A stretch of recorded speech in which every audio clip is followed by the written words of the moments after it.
In 2016, the short film Piper was released by Pixar, and with its recent Academy Award nomination for Best Animated Short, it marks the studio's 13th Oscar nomination in its category. I feel like we can learn a thing or two about the short film format that Pixar has mastered so well over the years. One of the things that makes these accomplishments so odd is that there isn't a single director or writer that makes these films.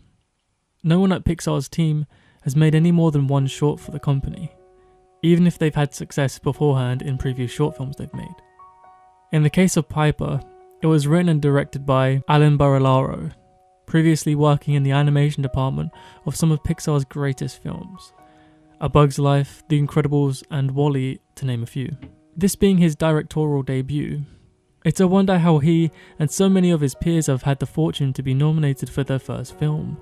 Without taking any well-deserved credit from him, I think that there seems to be a format that these films follow that enables them to be made so well. I think a lot of people know about the Pixar 22 rules of storytelling, but this I think mostly applies to the feature film format, something very different to short films. And so, while some of the rules may still apply, for now I'm just going to point out what's not on the poster. I think the most obvious thing that we can see throughout these shorts is the personification of objects, places, and animals. Giving personalities and objectives to a character is very important in a short film. With not a lot of time to tell a story, we as an audience have to infer a lot of what's going on. The basic story of Piper goes like this. Piper has never been to the seafront to find herself food. After being told that everything is fine, she goes on to find herself some food.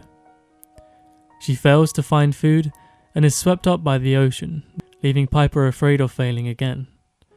After plucking up the courage again to find food, she meets a hermit crab that shows her not to be afraid of the ocean, but to embrace it and use it as a tool. Finally, she's able to find food on the beach and feed herself as well as her family. The short film follows a small bird named Piper as she learns and overcomes her fears of finding food at the seafront. It's a story about overcoming obstacles and not being discouraged by failure. Somehow Pixar manages to fit all of this into a 5-minute long short film, without using any spoken language and entirely by animation. It's odd, but you might think that the most restrictive methods used to create this film are hindering its storytelling potential. But actually, they're the most useful techniques. By having no dialogue in this or any other short, Pixar allows the audience to infer what's going on in the scene. Movements and personified facial expressions are what drives the story in this film. We can look at the film Paperman to see how effectively this can be used. There are no words because they aren't needed. We can actually see a technique used that Alfred Hitchcock describes as montage editing. The assembly of film and how it can be changed to create a different idea. Now we have a close-up. Let me show what he sees. Let's assume he saw a woman holding a baby in her arms.